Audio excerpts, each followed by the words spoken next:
Fala turma, tudo bem? Professor André Eduardo e vamos conversar sobre polímeros sintéticos, parte 1. Basicamente, a aula de hoje vamos conversar sobre polímeros de adição. Mas antes disso, o que é um polímero? Turma, toda vez que nós formos conversar sobre polímeros, você tem que ter em mente que eles são estruturas formadas por monômeros. Esses monômeros são as unidades básicas, na qual, ao decorrer do polímero, essa unidade é repetida diversas vezes, formando essa cadeia, uma cadeia longa que vai caracterizar o determinado polímero. O monômero ele vai ser responsável por as características do monômero vão propiciar as características desse determinado polímero sintético, certo? Pode ocorrer que a forma da cadeia se altere durante a produção desse determinado polímero, consequentemente as propriedades físico-químicas desse polímero também serão alteradas. Quando nós conversamos sobre polímeros de adição, basicamente nós temos uma adição sucessiva desses monômeros, um ao lado do outro, ramificado, depende de polímero para polímero, varia de polímero para polímero. Vale ressaltar que monômeros com insaturações, eles possuem uma certa facilidade, porque é mais fácil romper ali a ligação π que está presente nas ligações. Já conversamos diversas vezes que a ligação π é mais frágil do que a ligação sigma, perfeito? Então aqui, por exemplo, nós temos ali o eteno como o nosso monômero, nesse representativo, um determinado quantidade de eteno, na qual liga-se um ao lado do outro, formando uma cadeia ali, grande, enorme, no caso, de etanos, certo? Então, dado o rompimento da ligação π, é mais fácil, você consegue uma adição mais fácil também, certo? Bom, o primeiro polímero sintético que nós vamos conversar é o polietileno. Polietileno, como o nome já sugere, poli, vários, etileno, nós vamos utilizar ali, basicamente o eteno, ou caso o etileno, sinônimo para ambos. Turma, ele é obtido então aqui, uma reação de baixo custo, você através de pressão e catalisação, você rompe a ligação π e vai formar ali, uma cadeia grande de carbonos ligados a carbonos com hidrogênios ali, uma cadeia grande de CH2. É um polímero que ele apresenta-se tanto na forma ali não ramificada quanto ramificada, que já comento. Como disse, a ligação π ela se rompe e vai formar ali um carbono radicalar. Esse radical então ele se associa, ele força ali o rompimento de outras ligações π e vai ocorrendo a adição sucessiva desses monômeros. Perfeito? Bom, dentre os produtos que nós temos, turma, de polietileno, nós temos o PEAD e o PEBD, o PEAD e o PEBD. Ambos são polietilenos. Um é polietileno de cadeia reta, o outro de cadeia ramificada. O que difere de ambos? Pode ver que o PEAD ou HDPE, ele forma esses plásticos sintéticos mais resistentes, utilizados principalmente ali na parte de formação de brinquedos e tudo mais, são plásticos mais resistentes. Enquanto o PEBD e o LDPE formam sacolas plásticas. Concorda comigo que a propriedade de um brinquedo de plástico com uma sacola de plástico é bem diferente uma da outra, certo? Por quê? Porque as cadeias retas, como elas formam essas cadeias, elas são mais organizadas, é mais fácil as interações intermoleculares entre uma cadeia com outra cadeia. De tal maneira, então, que o ponto de fusão, a interação maior, aumenta o ponto de fusão e, consequentemente, a resistência dado a essas interações. Cadeias ramificadas é mais difícil que ocorra as interações entre as moléculas, porque as ramificações atrapalham nessas interações. Então, por isso que a resistência no material final do produto é uma resistência mais frágil quanto comparado com a resistência dessas interações das cadeias retas, certo? Então, primeiro exemplo, polietileno. O segundo tipo de polímero sintético que nós temos é o politetrafluoretileno, que é basicamente um flúor no lugar do hidrogênio do etileno, que gera basicamente um produto uma molécula altamente estável, extremamente estável, praticamente inerte, não é combustível, ou seja, ela não sofre com combustão e é bastante resistente. Olha aqui, ó, você pega o etileno e no lugar dos hidrogênios você tem flúor. Esse é o monômero, o tetrafluoretileno. A 50 atm, na presença de peróxido como catalisador, se forma o PTFE, ou também conhecido principalmente ali para quem gosta de cozinhar aquele ovo frito bem bacana, o Teflon. Não só o ovo frito, mas você que gosta de fazer fritura de maneira geral sem grudar, as panelas de Teflon, basicamente o Teflon é o nome ali da marca que desenvolveu o politetrafluoretileno, que é esse polímero ali, ó, que reveste as frigideiras e dá essa característica de estabilidade, não combustão, ser inerte. Ele é muito utilizado para não adesão de alimentos, certo? Nessas panelas. Então, mais um exemplo. O policloreto de vinila é o famoso PVC, certo? Que você utiliza nos encanamentos ali, muito utilizado em encanamentos, né, em construção civil e tudo mais. Ele é um material duro, rígido, insolúvel. Além disso, ele é obtido através da reação com temperatura 50 graus Celsius a 80 graus Celsius, na presença de peróxido como catalisador também. O seu monômero é o cloreto de vinila. Olha aqui, ó. Carbono-carbono com um cloro.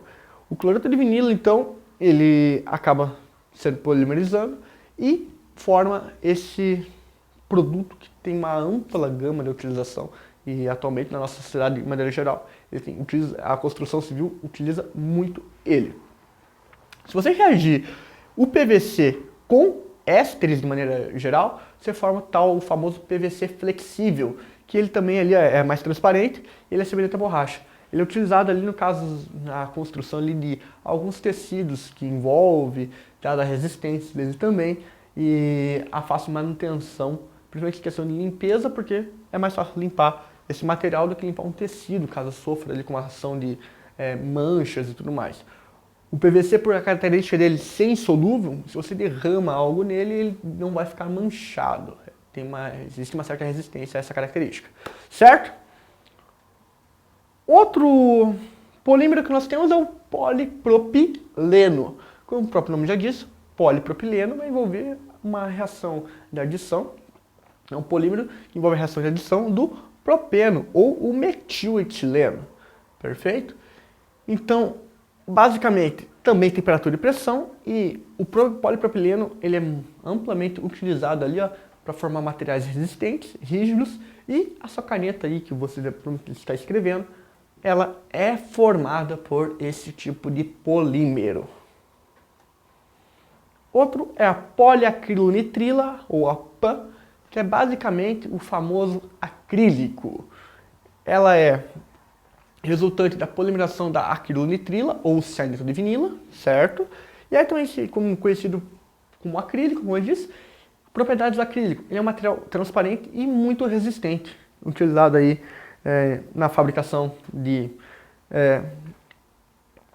vidros especiais, tem vidraria especial para divisão de ambientes, atualmente também na produção de máscaras, face shields, dado essa propriedade deles ter uma alta resistência e também ser transparente. Perfeito? Como eu já vi, cianeto de vinila se polimerizando, formando ali o polímero. Além disso, uma aplicação de acrílico muito utilizada na formação ali, no desenvolvimento de lembranças de festas comemorativas, como formaturas, casamentos, entre outros, dado a sua durabilidade e a capacidade que os designers têm para trabalhar em cima desse material. O próximo polímero sintético é o poliestireno, também conhecido como PS. Basicamente, esse material, turma, ele é o que vai formar o isopor. Quando você pega ali esse material fundido e você resfria ele com uma corrente de ar, o que acontece? Você gera ali uma espuma sólida. Por isso que o isopor tem aquele formato que parece de bolinhas. Quando você rompe o isopor, você vê isso.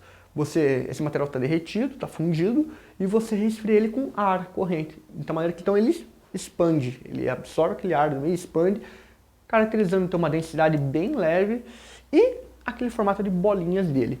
O monômero, então, é o vinilbenzeno ou o estireno, e ele vai formar ali, ó, uma reação de polimerização envolvendo temperatura e pressão, o poliestireno.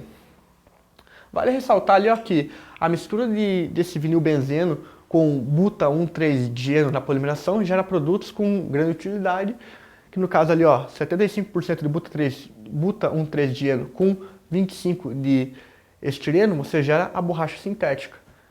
20% do buta-1,3-dieno com 80% de estireno, você gera a sola de sapato.